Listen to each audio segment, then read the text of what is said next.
Hello and welcome students, मैं जय कुमावत स्वागत करता हूं आप सभी का मिशन ज्ञान क्लासेस के ई लर्निंग प्लेटफॉर्म पर। तो चलिए बच्चे, शुरुआत करते हैं आज एक नए सेशन की, एक बेहतरीन सेशन की। और आज के सेशन में हम लोग सीखने वाले हैं वॉइस को। सर वॉइस क्या है, एक्टिव एंड पेसिव। डेफिनेटली हर एक बच्चे ने नाम सुना होगा कि सर एक्टिव से पेसिव या पेसिव से एक्टिव बनाने के मैक्सिमम एग्जाम्स जो है वो क्वेश्चन पूछती है और बहुत ही लिटरली बहुत ही अच्छे तरीके से जो है वो क्वेश्चन पूछे जाते हैं।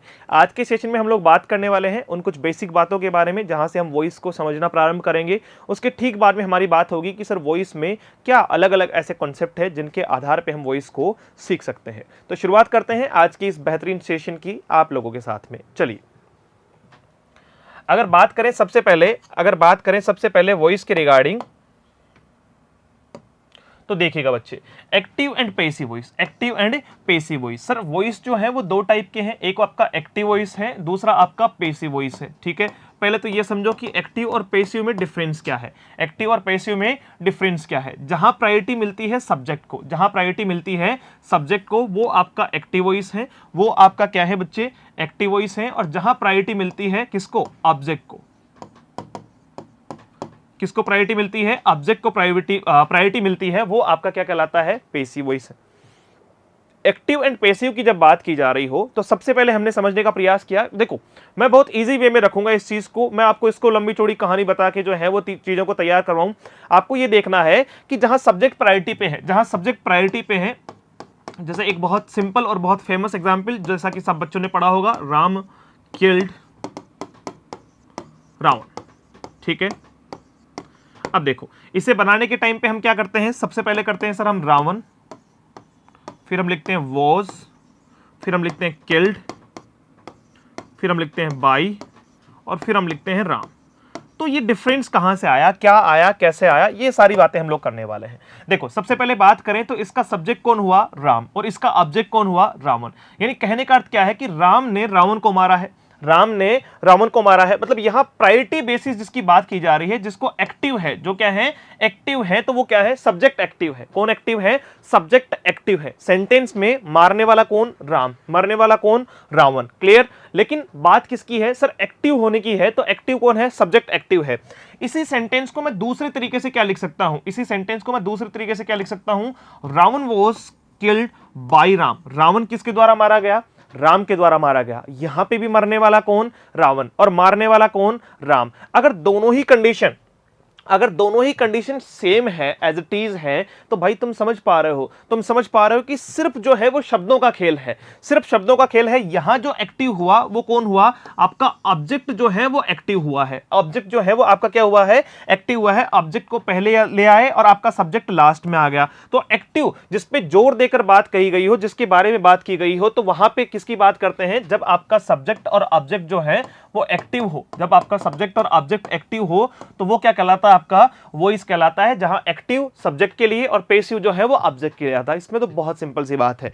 इस सेंटेंस को हमने समझ लिया कि सर यहां पे राम जो है वो ये रहे और आपके रावण जो है वो भाई ये रहे। क्लियर, हाँ कि ना? अब जो चेंज हुआ है वो क्या हुआ है कि किल्ड जो है वो वॉज किल्ड में चेंज हुआ है। किल्ड जो है वो वॉज किल्ड में चेंज हुआ है। तो एक्टिव और पेसिव जो है वो एक टाइप की वर्ब है। एक्टिव और पेसिव एक टाइप की वर्ब है, जहां जब एक्टिव वर्ब की बात की जाती है तो सब्जेक्ट एक्टिव होता है, जब पेसिव वर्ब की बात की जाती है तो ऑब्जेक्ट जो है वो एक्टिव हो जाता है। क्लियर? आओ फटाफट से इसको समझते हैं। अगर इसके ठीक बाद में मैं बात करूं बच्चे कि एक्टिव से पेसिव बनाने की जो बेसिक स्ट्रक्चर है वो क्या होनी चाहिए। बेसिक, अगर मैं रूल्स की बात करूं या बेसिक पॉइंट्स की बात करूं कि बेसिक रूल्स सर क्या होने चाहिए जब हम एक्टिव से पेसिव बनाते हो, एक्टिव से पेसिव बनाते हो। क्योंकि अगर एक्टिव से पेसिव बनाना समझ में आ गया तो भाई पेसिव से एक्टिव बनाना भी बहुत इजीली समझ में आ जाएगा। तो फिलहाल हम बात कर रहे हैं किससे, आपका एक्टिव से पेसिव बनाने के कुछ महत्वपूर्ण नियमों के रिगार्डिंग। मतलब महत्वपूर्ण नियमों की बात हुई कि सर ये चीजें तो बेसिक के तौर पे, जैसे हमने नरेशन में पढ़ा था कि सर हमने सबसे पहले क्या किया, बेसिक नियमों के आधार पर नरेशन को सॉर्ट आउट करना सीख लिया, और उसके बाद में जैसे जैसे इंपेरेटिव में बढ़े, जैसे जो है वो आप इंटरोगेटिव में बढ़े, जैसे ऑप्टेटिव में बढ़े, जैसे एक्सक्लेमेटरी में बढ़े, तो उसमें कुछ कुछ माइनर से जो चेंजेस हैं वो अपन करते चले और चीजें हमने बहुत एक लय में समझ ली, एक लय में समझ ली। वैसे ही मैं बात करूंगा एक्टिव एंड पैसिव में। तो एक्टिव से पैसिव बनाते समय हमें जिन चीजों का सबसे पहले ध्यान देना होता है, सबसे पहला पॉइंट कि आपको सब्जेक्ट देखना है सेंटेंस में, और सेंटेंस में ऑब्जेक्ट देखना है। क्या देखना है? सेंटेंस में सब्जेक्ट देखना है और सेंटेंस में ऑब्जेक्ट देखना है। सब्जेक्ट का तो क्या बना देना है? ऑब्जेक्ट, और ऑब्जेक्ट को क्या बना लेना है? सब्जेक्ट। यानी सबसे पहला काम, जब एक्टिव का पैसिव बनाएंगे तो सब्जेक्ट ऑब्जेक्ट में चला जाएगा और ऑब्जेक्ट किस में आ जाएगा भाई? सब्जेक्ट में आ जाएगा। कोई दिक्कत बिल्कुल भी नहीं है। जब बात आती है पैसिव में वर्ब की फॉर्म, तो वर्ब की हमेशा कौन सी फॉर्म आती है? Third form of verb, third form of verb in passive. जब हम बात करें एक्टिव में, तो एक्टिव में भले ही कोई सी भी वर्ब हो, एक्टिव में भले ही कोई सी भी वर्ब हो, वो फर्स्ट फॉर्म हो, सेकंड फॉर्म हो, थर्ड फॉर्म हो, आईएनजी लगा हो, हमें उससे कोई लेना देना नहीं है जब हम पैसिव बनाएंगे। पैसिव में हमेशा और हमेशा वर्ब की कौन सी फॉर्म का यूज किया जाएगा? थर्ड फॉर्म का यूज किया जाएगा, वरना वो पैसिव में जो है वो आपकी क्या नहीं बना पाएगी? कंस्ट्रक्शन नहीं कर पाएगी, पैसिव का निर्माण नहीं कर पाएगी। तो दो चीजें, एक सब्जेक्ट का ऑब्जेक्ट बनाना, एक सब ऑब्जेक्ट का सब्जेक्ट बनाना। वर्ब की कौन सी फॉर्म रखनी है? थर्ड फॉर्म रखनी है। वर्ब की कौन सी फॉर्म रखनी है? थर्ड फॉर्म रखनी है। इसके ठीक बाद में बात करते हैं प्रीपोजिशन के बारे में। प्रीपोजिशन के बाद में ऑब्जेक्ट का लगाना, मतलब जब आप ऑब्जेक्ट को जोड़ोगे तो आपका जो है वो स्ट्रक्चर क्या होना चाहिए? प्रीपोजिशन विद ऑब्जेक्ट होना चाहिए, प्रीपोजिशन विद ऑब्जेक्ट होना चाहिए। अब प्रीपोजिशन जो है वो कैसे आती है? By plus person. हम जो मैक्सिमम यूज करते हैं ना बच्चे, हम जो मैक्सिमम यूज करते हैं वो कौन सी है? बाई के साथ में पर्सन, बाई के साथ में पर्सन। यानी लास्ट में अगर कोई व्यक्ति आ रहा है, पर्सन आ रहा है, तो हम किसका यूज करते हैं? सर हम बाई का यूज करते हैं। किसका यूज करते हैं? बाई का यूज करते हैं। और बाकी की जो प्रीपोजिशन है, नोट करके इसको लिख लो, ठीक है? अदर, ऑल्सो, ये मैं कह दूं अदर, डिपेंड्स ऑन, मीनिंग। जब बात करें मीनिंग की, अर्थ पे डिपेंड करेगी कि भाई कैसे कैसे किसके साथ में, जैसे इन कहां से आएगा, एट किसके साथ में आएगा, तो वो बातें हम लोग करेंगे। या फिक्स प्रीपोजिशन भी आप लोग कह सकते हो, फिक्स प्रीपोजिशन भी आप लोग कह सकते हो। तो फिलहाल हम लोगों ने 3 नियम देखे, चौथा नियम और बता देता हूं, ठीक है? चौथा पॉइंट और बता देता हूं।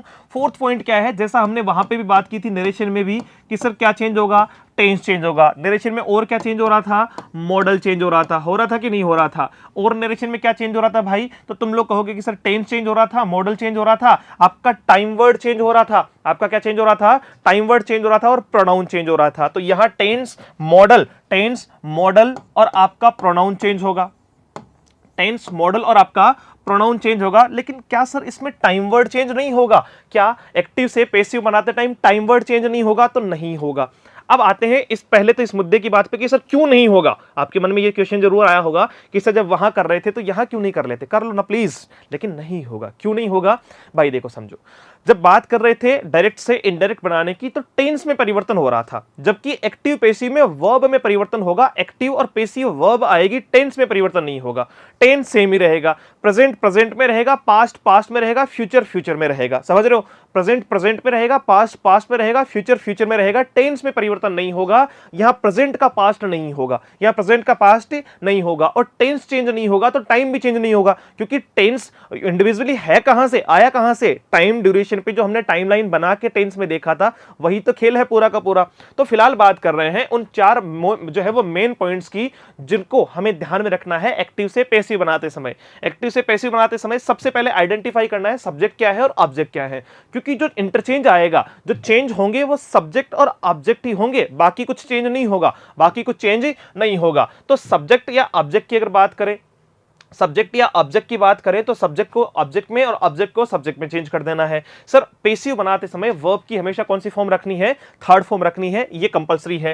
प्रीपोजिशन के ठीक बाद में आपको ऑब्जेक्ट लगाना है, जब ऑब्जेक्ट को आप रिलेट कर रहे हो, और बाई के साथ में पर्सन लिखा जा सकता है, और बाकी चीजें डिपेंड करती है, अदर डिपेंड्स ऑन मीनिंग, अर्थ पे डिपेंड करती है, किस अर्थ में किसका यूज किया जाएगा, वो हम लोग बातचीत करने वाले हैं। और फोर्थ पॉइंट आपका क्या है बच्चे? कि सर टेंस भी चेंज होगा, मॉडल भी चेंज होगा और प्रोनाउन भी चेंज होगा, लेकिन क्या चेंज नहीं होगा? टाइम वर्ड चेंज नहीं होगा। टाइम वर्ड चेंज नहीं होगा, क्योंकि टेंस ही नहीं है इसमें। टेंस जो है उसमें प्रेजेंट का प्रेजेंट चेंज होगा, ना कि प्रेजेंट का पास्ट, और प्रेजेंट का पास्ट नहीं होगा तो टाइम पर कोई प्रभाव नहीं आएगा, टाइम पर कोई प्रभाव नहीं आएगा। तो आइए शुरू करते हैं आज के इस बेहतरीन सेशन को बेहतरीन तरीके से सीखने का प्रयास। आई teach English in the class. अब देखो, सबसे पहले जब बच्चा देखता है तो वो कंफ्यूज होता है, उसे बचपन से या छोटी क्लासेस में एक बात सिखा दी जाती है कि सबसे लास्ट वाले को सबसे पहले ले आना, तो वो कहता है इन द क्लास से शुरू कर दूं क्या? भाई मैंने क्या कहा, सब्जेक्ट और ऑब्जेक्ट को आइडेंटिफाई करना सीखना। तो ये हुआ आपका सब्जेक्ट, टीच आपकी हुई बच्चे वर्ब, टीच आपकी क्या हुई वर्ब, इंग्लिश आपका क्या हो गया ऑब्जेक्ट। आई टीच व्हाट, कुछ याद आया? ऑब्जेक्ट को आइडेंटिफाई करने के लिए आपको बेसिक में क्या बताया था, आपको व्हाट और हुम बताया था। व्हाट आपका नॉन लिविंग को आइडेंटिफाई करेगा, हुम आपका लिविंग ऑब्जेक्ट्स को आइडेंटिफाई करेगा। I teach English where in the class, जाहिर सी बात है ये फ्रेज हो गई आपकी इन द क्लास, और फ्रेज अगर वेयर से आ रहा है तो ये एडवर्ब फ्रेज हो गई, ये क्या हो गई आपकी एडवर्ब फ्रेज आपकी हो गई। डन। अब बताओ तो देखिए, अगर अब इस सेंटेंस को बनाने की बात आए कि सर ये एक्टिव है, ये क्या है एक्टिव है, इसका पेसिव बनाओ, इसका पेसिव बनाओ, तो पहला नियम क्या कहता है सर, ऑब्जेक्ट को सब्जेक्ट में बनाएंगे। लिखो जी, इंग्लिश का इंग्लिश लिखा, उसके बाद में सर अगर सब्जेक्ट आ गया है, अगर ऑब्जेक्ट यहां से उठ के सब्जेक्ट के तौर पे आ गया है तो मुझे क्या करना होगा, वर्ब लगानी होगी, हेल्पिंग वर्ब लगानी होगी। यहां प्रेजेंट इंडेफिनिट टेंस है, प्रेजेंट कंटीन्यूअस में जाएगा तो ये इज आएगा। वर्ब की थर्ड फॉर्म जो होती है वो वर्ब की कौन सी फॉर्म, थर्ड फॉर्म आपकी TAUGHT, टॉट आपका जो है वो वर्ब की थर्ड फॉर्म हो जाएगी। इसके बाद में हम क्या लगाएंगे सर, जब ऑब्जेक्ट लिखेंगे, सब्जेक्ट जो ऑब्जेक्ट बन के आएगा, ऑब्जेक्ट पहली बात तो देखो आई ऑब्जेक्ट में नहीं आ सकता, आई सब्जेक्ट में आ सकता है, तो आई का ऑब्जेक्ट क्या होता है, आई माई मी, आई माई मी, इसका मतलब क्या लिखेंगे मी। और सर ये अगर मी पर्सन है तो जाहिर सी बात है इसको किससे कनेक्ट कर देंगे, बाई प्रीपोजिशन से कनेक्ट कर देंगे। तो क्या हो जाएगा, इंग्लिश इज टॉट बाई मी, और कहां पे, इन the class, in the class, क्योंकि इन द क्लास इसका क्या नहीं है, ऑब्जेक्ट नहीं है, इसलिए इसे सबसे पहले ले जाना आवश्यक नहीं है। सबसे पहला काम क्या करेंगे, ऑब्जेक्ट का सब्जेक्ट में चेंज करेंगे और सब्जेक्ट को ऑब्जेक्ट में चेंज कर देंगे। इंग्लिश आई में चेंज हो जाएगी और आई इंग्लिश में चेंज हो जाएगा। ठीक है, वर्ब चेंज हो ही रही है, देखो वर्ब आपकी जो है वो टीच किस में चली गई, इज और वर्ब की थर्ड फॉर्म, इज और वर्ब की थर्ड फॉर्म में, और पेसिव में क्या रहेगी सर, वर्ब की थर्ड फॉर्म ही रहेगी, पेसिव में क्या रहेगी, वर्ब की थर्ड फॉर्म ही रहेगी। तो होपफुली ये बातचीत आपको बहुत ही बेहतरीन तरीके से समझ में आई होगी। अब बात करते हैं सबसे पहले उन नियमों की, बात करते हैं सबसे पहले उन नियमों की जिनके आधार पे हमने परिवर्तन सीखा। देखो बाकी सारी चीजें तो हमें समझ में आ गई कि सर देखो ज्यादा चेंज नहीं हुआ, इंग्लिश का इंग्लिश है, आई जो है वो मी में चेंज हुआ, ये भी हमें कुछ ना कुछ समझ में आ रहा है, बाई इसमें प्रीपोजिशन लगाइए आपने कहा था, वर्ब की थर्ड फॉर्म।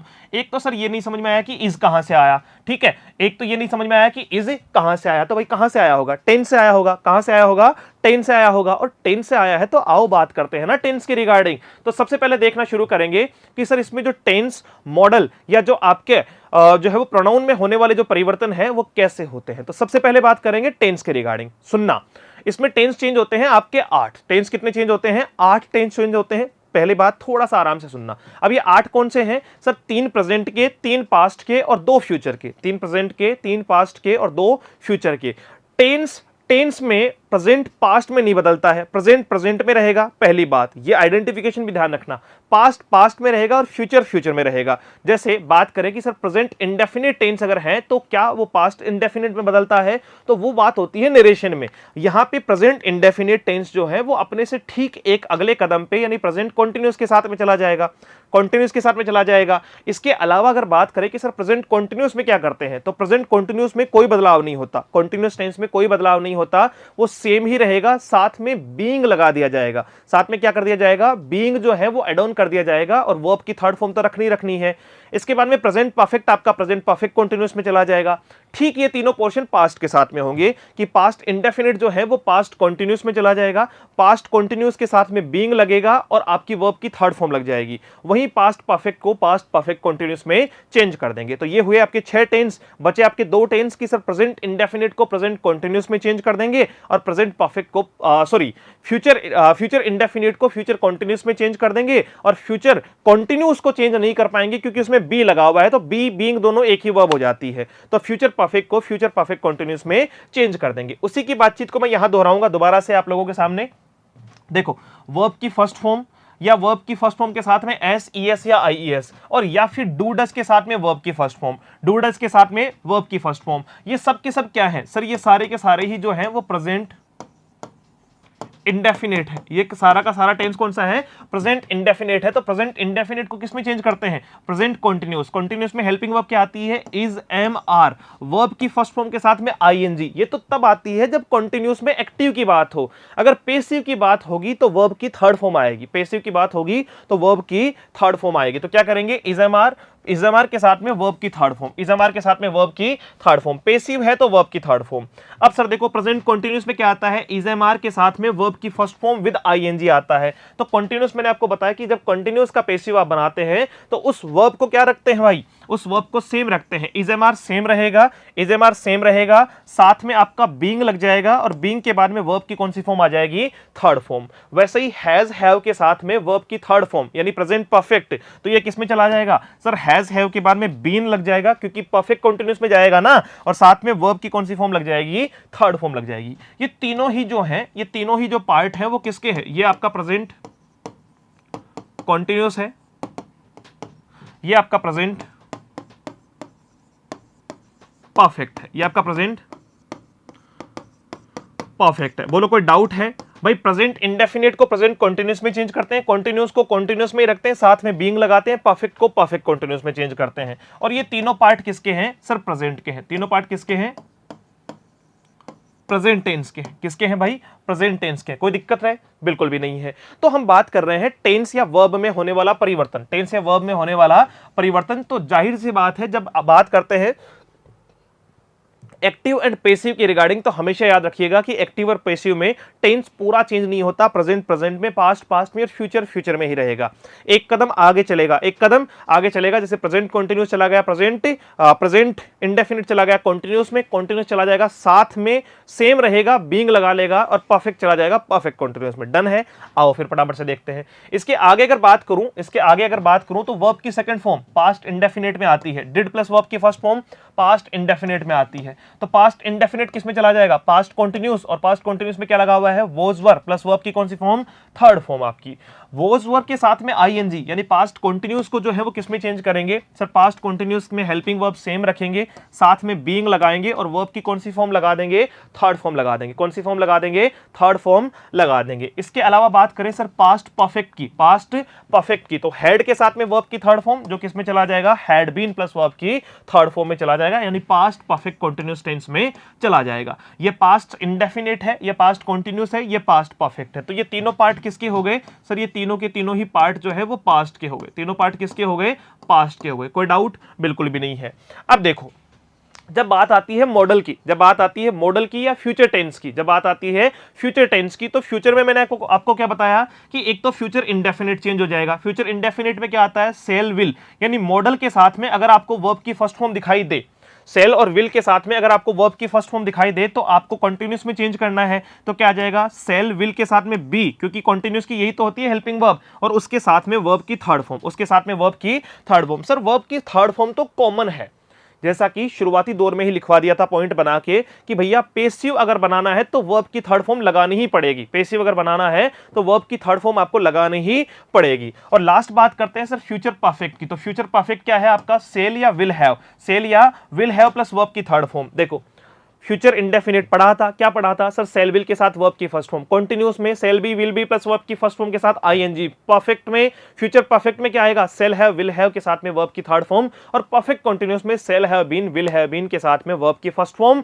विद आईएनजी आएगा। तो ये वही की बात कर रहे हैं, फ्यूचर परफेक्ट की बात कर रहे हैं। फ्यूचर परफेक्ट आपका किसमें चेंज हो जाएगा बच्चे, वही आपका सेल विल के साथ में हैव तो लगा हुआ है, आगे बीन लग जाएगा और वर्ब की कौन सी फॉर्म लग जाएगी, थर्ड फॉर्म लग जाएगी। तो वर्ब की थर्ड फॉर्म पेसिव में कॉमन है। ये बात हुई टेंस को लेकर। तो हमने क्या कहा था, मैंने कहा था 8 टेंस चेंज होते हैं बच्चे, 8 टेंस चेंज होते हैं। 8 में से गिनाए थे कौन कौन से, 3 प्रेजेंट के, 3 पास्ट के और 2 फ्यूचर के। देखो तो देखिए 3 जो है वो प्रेजेंट के हैं, 3 जो है वो पास्ट के हैं और 2 फ्यूचर के हैं। 2 किसके हैं, फ्यूचर के हैं। तो फिलहाल हमने बात की टेंस या वर्ब के रिगार्डिंग। तो टेंस में होने वाला जो परिवर्तन है, प्रेजेंट का प्रेजेंट, पास्ट का पास्ट, फ्यूचर का फ्यूचर। डन, बहुत बढ़िया। आओ फिर देखते हैं, बात करते हैं कुछ एग्जाम्पल से रिलेटेड, बात करते हैं कुछ एग्जाम्पल से related. I am reading a book, I am reading a book. सबसे पहले ये देखो, सबसे पहले आई क्या हो गया सर, सब्जेक्ट हो गया। एम क्या हो गई सर, हेल्पिंग वर्ब। रीडिंग क्या हो गई, मेन वर्ब की फर्स्ट फॉर्म के साथ में आईएनजी, मतलब जाहिर सी बात है मेन वर्ब की फोर्थ फॉर्म हो गई।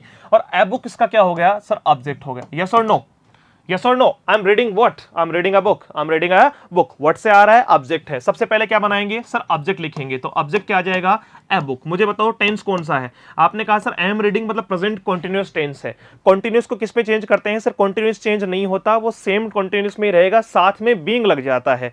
यहां आई के हिसाब से एम आ रहा था, लेकिन क्या यहां ए बुक के हिसाब से भी एम आएगा, तो आप कहोगे नहीं सर, अब ए बुक के हिसाब से क्या आएगा, इज। टेंस तो वही है, टेंस तो प्रेजेंट कॉन्टिन्यूअस है, ये भी प्रेजेंट कॉन्टिन्यूअस है। उसके बाद में क्या करेंगे सर, वर्ब की थर्ड फॉर्म लगाओगे, तो रीड की थर्ड फॉर्म क्या होती है, तीनों सेम ही होती है, तो क्या हो जाएगी, रीड रीड रीड आपकी। तो a book is read, a book is read, by लगाएंगे, और बाई के बाद में प्रीपोजिशन, बाई प्रपोजिशन के बाद में आपका ऑब्जेक्ट। तो आई जब ऑब्जेक्ट बनेगा, आई जब ऑब्जेक्ट बनेगा तो क्या बन जाएगा, आई माई मी, आई माई मी। तो क्या हो जाएगा, अ बुक इज।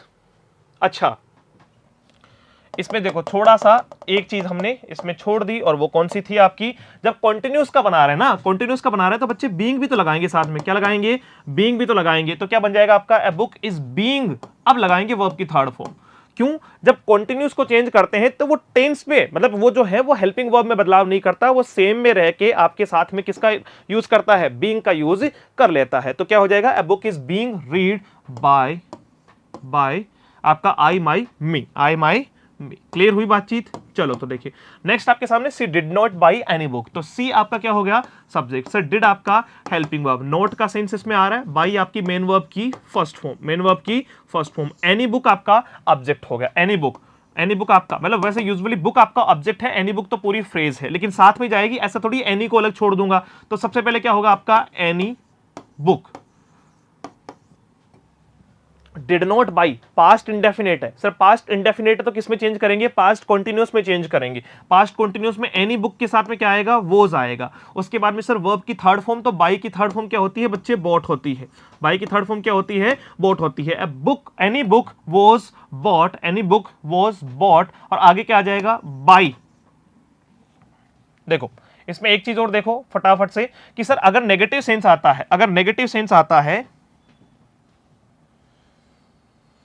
चलो बात कर रहे हैं किसके बारे में सर, देखो यहां पे बात हो रही है डिड के साथ में वर्ब की फर्स्ट फॉर्म, मतलब जाहिर सी बात है ये पास्ट इंडेफिनिट है, किसमें जाएगा, पास्ट कॉन्टिन्यूअस में। लेकिन सेंटेंस अगर नेगेटिव है तो नेगेटिव को तो नेगेटिव रखना है, नेगेटिव को तो क्या रखना है, नेगेटिव। और जब भी नोट आएगा तो वो मेन हेल्पिंग वर्ब के साथ में आएगा। मेन हेल्पिंग वर्ब कौन है, वॉज। तो any book was not, any book was not, verb की थर्ड फॉर्म क्या हो जाएगी, बाई की हो जाएगी बॉट, BOUGHT, ठीक है। और उसके बाद में क्या हो जाएगा, बाई आपकी प्रीपोजिशन, और सी क्या हो जाएगा, सी का आपका ऑब्जेक्ट हो जाएगा हर, सी का ऑब्जेक्ट क्या हो जाएगा, हर। तो सेंटेंस आपका क्या बनेगा, any book was not bought by her, any book was not bought by हर। बात करते हैं राहुल स्पीक्स इंग्लिश फ्लुएंटली। देखो राहुल इसका क्या है सर, राहुल इसका सब्जेक्ट है, राहुल इसका क्या है, सब्जेक्ट है। स्पीक क्या है सर, स्पीक मेन वर्ब की फर्स्ट फॉर्म है, मेन वर्ब की आपकी फोर्थ फॉर्म है या फिफ्थ फॉर्म है सर, फिफ्थ फॉर्म है। क्यों, देखो एस या ईएस लगा हुआ ना, तो मेन वर्ब की कौन सी फॉर्म है, फिफ्थ फॉर्म है। इंग्लिश सर इसका ऑब्जेक्ट है, इंग्लिश इसका क्या है, ऑब्जेक्ट है। अब इंग्लिश कैसे बोलता है सर, फ्लुएंटली बोलता है, तो फ्लुएंटली आपका ऑब्जेक्ट तो नहीं,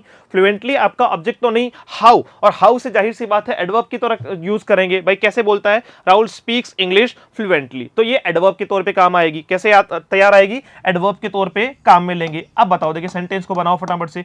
सबसे पहले ऑब्जेक्ट का सब्जेक्ट, तो ऑब्जेक्ट का सब्जेक्ट मतलब सबसे पहले क्या हुआ आपका, इंग्लिश। सबसे पहले क्या हुआ आपका बच्चे, इंग्लिश। उसके ठीक बाद में, उसके ठीक बाद में अगर हम बात करें कि सर टेंस में बदलाव होगा, प्रेजेंट इंडेफिनिट है, किस में जाएगा, प्रेजेंट कंटीन्यूअस में जाएगा। इंग्लिश के साथ में क्या लगेगा, इज लगेगा, इंग्लिश के साथ में क्या लगेगा, इज। वर्ब की कौन सी फॉर्म, थर्ड फॉर्म, तो स्पीक, स्पोक और स्पोकन, तो क्या हो जाएगा आपका स्पोकन। इंग्लिश इज स्पोकन, और किसके जो है वो किसकी बात करेंगे, English is spoken fluently, adverb रखेंगे,